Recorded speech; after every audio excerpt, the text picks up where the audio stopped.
Di awal film terlihat ada sebuah geng terdiri dari 5 orang anak kuliahan. Kalau pagi mereka kelihatan normal tapi pas malam, hobinya kumpul-kumpul sambil buat dosa. Karena gak tahu nama geng ini apa, jadi kita sebut aja geng kapak. Biasanya kalau habis pulang kuliah, mereka ngumpul di warung sambil ngeliatin orang-orang lewat. Kebetulan saat lagi ngumpul ada seorang teman mereka yang datang, dia pun basa-basi sebentar, sebelum kemudian pergi karena mau ketemu sama pacarnya. Mereka yang iri ngeliat temannya itu, kemudian berencana melakukan sesuatu yang sangat bejat. Mereka pergi ke tempat sarang orang pacaran yaitu pinggir pantai, diam-diam ngintai orang yang lagi pacaran, dan di saat ada kesempatan mereka langsung mengeroyok si laki-laki. Sementara si perempuan dibawa ke rumah kosong, diperkaos rame-rame sama mereka berlima.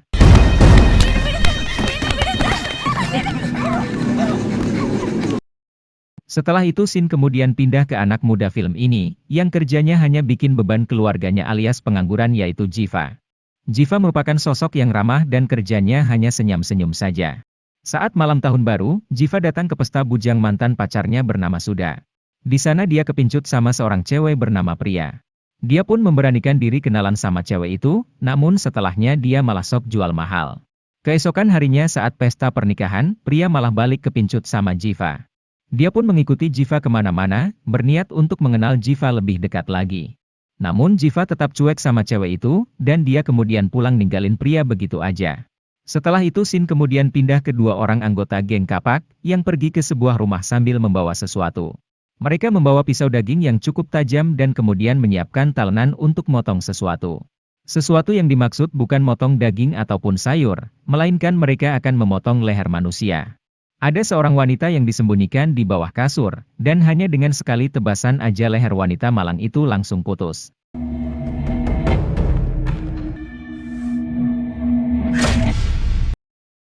Sekarang kita balik lagi ke Jiva yang tiba-tiba mendapat telepon dari Pria. Pria dapat nomornya Jiva dari Suda, karena Pria udah jatuh cinta kali sama Jiva. Mulai dari sini mereka pun mulai dekat hingga akhirnya mereka pacaran. Pada suatu hari Jiva diberitahu Pria, kalau ayahnya sedang mencarikan jodoh untuknya. Ini dikarenakan ayahnya sudah tahu mengenai kedekatan Pria, sama seorang cowok yang gak jelas asal-usulnya. Mendengar itu Jiva langsung ke rumahnya Pria, bilang sama ayahnya kalau dia serius sama Pria. Ayahnya pun bingung harus menjawab apa, karena si Jiva tidak punya pekerjaan dan juga gak punya rumah sendiri. Ayahnya kemudian memberikan syarat, di mana Jiva harus mendapatkan pekerjaan dalam 6 bulan. Jika dia berhasil maka hubungan ini mungkin akan direstuinya. Gak pakai lama-lama, keesokan harinya Jiva langsung mendapat pekerjaan. Dia sedang bersiap-siap pergi ke bank, di mana dia akan bekerja sebagai penagih hutang. Saat perjalanan ke sana Jiva melihat banyak orang berkumpul di jembatan. Ternyata mereka lagi ngeliatin banyak polisi, yang menemukan potongan-potongan tubuh wanita tadi. Once again please sir. Tidak hanya lehernya saja yang dipotong, tubuhnya pun juga dipotong-potong sama mereka. Setelah melihat kejadian mengerikan itu, Jiva bersama temannya yang bernama Raffi langsung menuju tempat kerja. Mereka bekerja secara terpisah dan saat makan siang mereka ketemu kembali. Tidak seperti Raffi yang melakukan pekerjaannya dengan benar, Jiva hari itu tidak berhasil menagih uang. Jiva beralasan tidak tega menagih uang dari orang yang sedang kesusahan. Raffi yang mendengar itu merasa kalau mereka bakal mendapat masalah, dan benar aja sesampainya di kantor mereka langsung dimarahi atasan. Bahkan Jiva langsung dipecat di hari pertama bekerja. Mengetahui ini Pria pun langsung marah-marah, karena merasa pacarnya gak bisa serius saat melakukan sesuatu. Di saat yang bersamaan ayahnya Pria menelepon Jiva, nyuruh dia untuk datang ke bar di sebuah hotel. Jiva disuruh datang bukan untuk diberi pekerjaan atau diberi restu. Dia dipertemukan sama seorang gangster terkenal bernama Kuti, agar dia bisa memberi peringatan supaya Jiva menjauhi putrinya. Bukannya takut Jiva malah sangat kesenangan ketemu sama orang itu. Katanya dia sangat ngefans sama Kuti, bahkan dia menceritakan semua hal tentang Kuti yang dia tahu. Setelah mendengar ini Kuti pun sadar kalau Jiva termasuk temannya, dan mulai saat itu mereka langsung menjadi teman baik. Sementara itu di tempat lain, ayah Jiva yang bernama Pragasam lagi diintai sama geng kapak. Gak tahu apa alasannya, tapi mereka terlihat sangat marah sama Pragasam. Pada malam harinya saat Pragasam pulang dari tempat kerja, dia langsung diikutin sama geng tersebut. Saat Pragasam memasuki jalanan yang sepi, tiba-tiba mereka menabraknya sampai terguling-guling.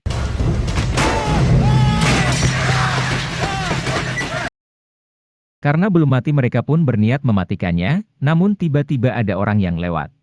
Mereka langsung secepatnya kabur dari sana, sementara Pragasam dibawa ke rumah sakit. Jeva yang saat itu lagi di luar, ditelepon Raffi kalau ayahnya berada di rumah sakit. Dia kemudian pergi ke sana dan segera menenangkan adik dan ibunya. Di sisi lain geng kapak ternyata masih mencoba untuk membunuh Pragasam. Mereka diam-diam datang ke rumah sakit itu, membuat rencana cerdik untuk membunuhnya tapi ujung-ujungnya gagal. Ada beberapa polisi yang datang, dan karena takut dicurigai pelakunya mereka kemudian pergi dari sana. Karena bingung harus ngapain lagi, mereka kemudian meminta bantuan sama seorang pamannya anggota geng kapak yaitu Bagito. Ini namanya saya buat-buat karena nama aslinya tidak dikasih tahu. Si Bagito ini adalah seorang pembunuh kelas berat. Dia jago dalam merencanakan pembunuhan, dan selama ini dia tidak pernah ketahuan polisi. Awalnya dipikir Bagito masalah mereka adalah masalah cinta. Tapi setelah mendengar masalah mereka adalah pembunuhan, Bagito pun langsung terkejut. Sebelum membantu mereka Bagito terlebih dulu dikasih tahu awal mula masalah yang terjadi. Kalian masih ingat teman anggota geng kapak yang punya pacar di awal cerita tadi? Beberapa hari yang lalu dia meminta tolong kepada geng kapak, untuk membantunya kawin lari dengan pacarnya. Kita sebut aja nama pria itu Charles, dan nama perempuannya adalah Diana. Adapun keterlibatan Pragasam, adalah dia merupakan supir taksi yang mengantar mereka ke stasiun kereta api. Awalnya Pragasam menolak, karena berpikir mereka lagi menculik seorang wanita. Tapi dia kemudian diyakinkan kalau Charles dan Diana adalah sepasang kekasih. Dia pun sempat menjalankan mobilnya sebentar, namun kemudian dia menurunkan mereka di pinggir jalan. Dia yakin kalau Diana lagi diculik, dan dia pun gak mau terlibat dalam masalah itu. Sebelum pergi ke stasiun dan kemudian melanjutkan perjalanan ke tempat pernikahan, mereka terlebih dulu dibawa ke markas geng kapak. Di sana mereka diminta menunggu di dalam kamar, karena baju pengantin akan disiapkan terlebih dulu. Terlihat Diana sangat ketakutan dengan tempat itu, apalagi ketua geng kapak sempat melihatnya dengan mata jahat. Charles pun menyuruh pacarnya agar tidak cemas, karena mereka semua adalah teman-temannya. Di sela-sela ketakutannya itu, Charles ngambil kesempatan untuk bermain cipok-mencipok bibir. Sementara di ruangan sebelah, ketua geng kapak mendengar suara berisik dari kamar itu. Dia coba mengecek lewat sela-sela pintu memakai HP, dan dia pun sangat terangsang setelah melihat mereka berdua.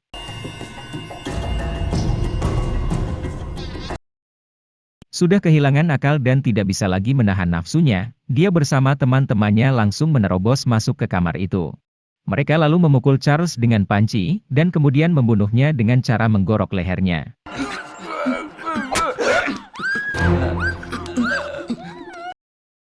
Setelah membunuh Charles mereka langsung bergantian bermain sama Diana. Tidak puas hanya menghancurkan masa depannya saja, mereka juga membunuh wanita itu. Badannya dipotong-potong menjadi beberapa bagian, dan kemudian potongan badannya dibuang ke bawah jembatan tadi.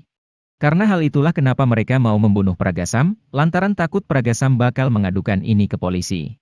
Setelah mendengar cerita mereka, Bagito kemudian memantau Pragasam yang sekarang sudah kembali ke rumah. Karena masih berada di rumah, Bagito gak bisa melakukan apapun pada Pragasam. Kondisi Pragasam masih sangat lemah, dan untuk sementara dia tidak akan keluar rumah sampai kondisinya membaik. Beberapa hari kemudian saat Pragasam menonton TV, dia melihat berita mengenai penemuan kepala wanita yang tidak asing baginya. Setelah melihat berita itu, dia menelepon Jeva ngajak anaknya itu ke suatu tempat. Tempat yang dituju ternyata adalah ruang mayat, di mana penemuan kepala tadi disimpan di sana. Pragasam kemudian melihat kepala yang udah busuk itu, dan setelah dilihatinya secara seksama dia pun yakin kalau itu adalah kepalanya Diana. Saat memberikan ciri-ciri tersangka kepada polisi, dari jauh Bagito bersama geng kapak lagi memantau gerak-geriknya. Si ketua geng kapak tampak sangat emosi. Dia merasa kalau mereka lambat bertindak, karena Pragasam udah memberitahu ciri-ciri mereka pada polisi. Bagito yang sudah ahli soal-soal begini, bilang padanya kalau mereka gak boleh terburu-buru. Semuanya harus dilakukan dengan sebuah rencana yang benar-benar matang. Adapun rencana yang dilakukan sama Bagito, adalah dia melihat kondisi rumah Pragasam dengan cara pura-pura membagikan brosur. Di sana dia mendapat sebuah informasi, mengenai pernikahan anak perempuan Pragasam yang tidak lama lagi. Dari informasi inilah, nantinya mereka akan membuat skenario pembunuhan. Diperlihatkan gambaran singkat bagaimana rencana ini akan membunuh Pragasam. Dia nantinya akan ditusuk menggunakan kaca, yang mana kaca itu sudah dilapisi racun sianida. Beberapa hari kemudian Pragasam pergi bersama Jeva, untuk mengambil undangan yang sebelumnya sudah mereka pesan. Disinilah Bagito bersama geng kapak mulai melakukan rencananya. Mula-mula Bagito menelepon Jeva, agar Jeva berpisah dengan ayahnya di kerumunan orang banyak.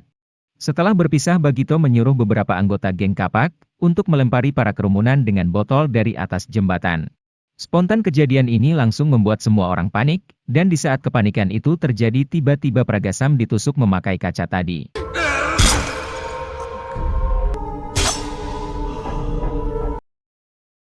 Jiva yang saat itu berada tidak jauh dari Pragasam, belum sadar apa yang terjadi sama ayahnya. Dia kemudian melihat perut ayahnya, dan betapa terkejutnya dia setelah melihat darah yang sangat banyak. Sontak dia pun langsung berteriak histeris, dan tak lama kemudian ayahnya meninggal tepat di pelukannya. Kesedihan mendalam pun langsung menyelimuti keluarga Jiva, terutama adiknya yang sebentar lagi mau menikah.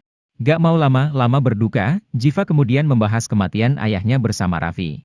Jiva punya firasat kalau ini adalah pembunuhan berencana, soalnya dia melihat seseorang sebelum ayahnya meninggal. Orang itu mirip dengan pelaku kasus mutilasi yang diberitahu ayahnya pada polisi beberapa hari lalu. Tak lama kemudian, ada beberapa polisi yang datang ke rumahnya Jiva.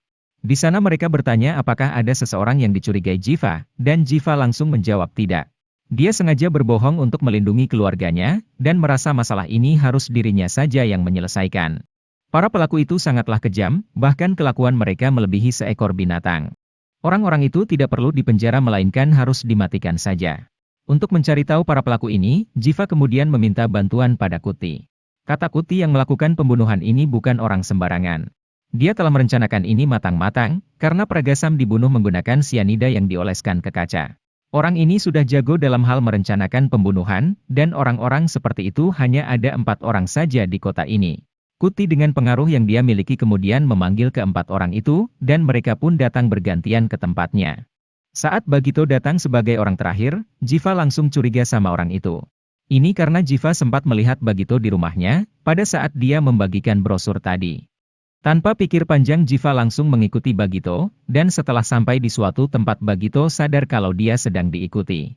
Dia pun coba untuk melarikan diri, sehingga terjadilah aksi kejar-kejaran di dalam gang sempit. Jiva yang larinya udah kayak Messi, berhasil membuat Bagito terpojok di dalam gang buntu. Sebelum terpojok Bagito sempat mengambil tongkat bisbol, dan dia pun menggunakan itu untuk melawan Jiva. Tapi Jiva dengan kerennya langsung menjatuhkan Bagito, hanya dengan 1 pukulan saja.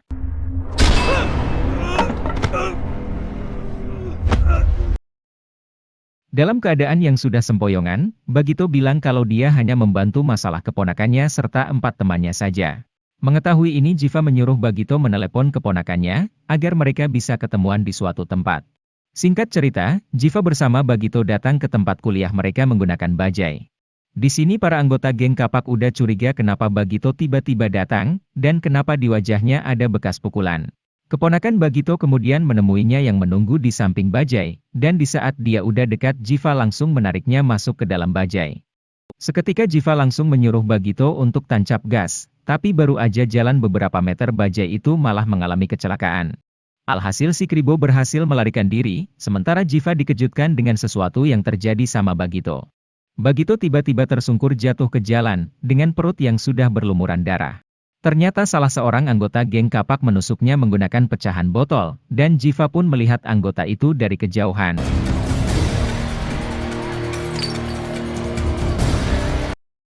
Dengan menggunakan sisa-sisa tenaganya, Jiva langsung mengejar orang itu sampai menangkapnya di rel kereta api.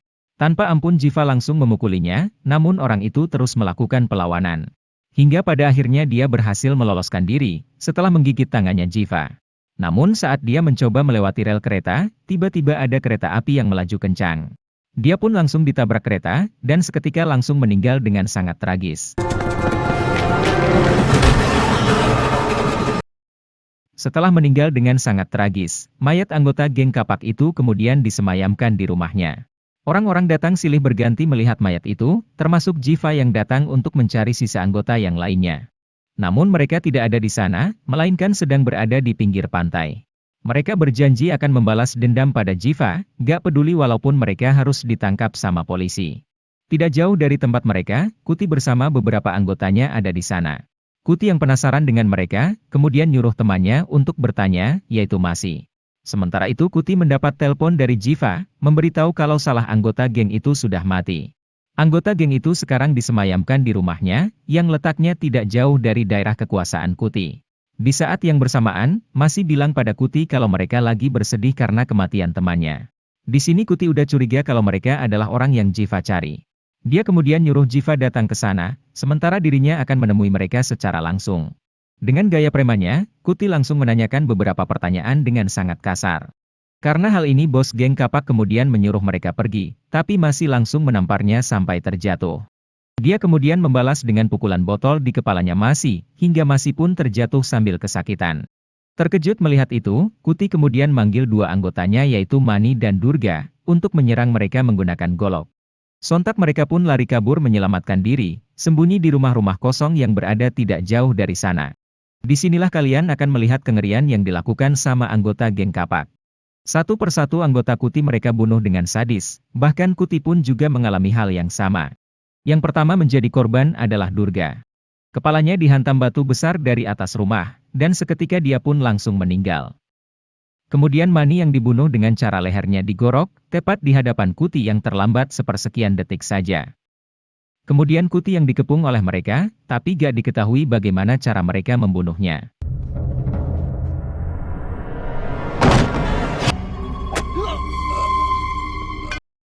Di saat yang bersamaan Jiva sudah sampai di sana, dan langsung menemui Masi yang tergeletak di pasir. Mereka kemudian bersama-sama mencari ketiga temannya, namun mereka bertiga udah menjadi mayat.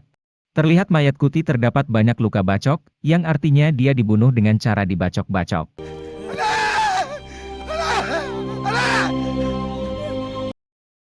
Melihat temannya mati dengan sangat mengenaskan, Masi kemudian bergerak sendiri untuk membantai geng kapak. Tapi bukan Masi yang ngebantai, malahan dia yang dibantai sama mereka. Dia dibunuh dengan cara perutnya disabet dengan pisau, dilihatin Jiva yang padahal udah cegah dia untuk tidak pergi sendirian. Setelah melihat Masi dibunuh di depan matanya, Jiva kemudian dikepung oleh keempat orang itu. Dengan amarah yang sudah tidak tertahankan lagi, Jiva langsung menghadapi para remaja biadab itu dengan tangan kosong. Satu persatu dipukulinya, ditendangnya ke sana kemari, dan ada juga yang dilempar ke tembok sampai temboknya hancur. Namun keempat anggota geng kapak itu masih bisa berdiri, dan kali ini Jiva mendapat perlawanan yang cukup sengit. Dia dipukuli habis-habisan sama mereka, tangannya dipukul menggunakan kayu, dan terakhir badannya juga sempat dibacok sama ketua geng kapak. Walaupun begitu Jiva masih bisa melawan dan singkat cerita, Jiva berhasil memenangkan pertarungan ini. Pertarungan ini dia menangkan, setelah melakukan jurus pamungkas pada mereka. Ada yang kepalanya dihantamkan ke pecahan tembok, lalu ada juga yang kepalanya dipukul menggunakan kayu, kemudian sama kayak yang tadi, yaitu badannya dilempar ke tembok, dan terakhir ada yang dibanting dengan sangat keras.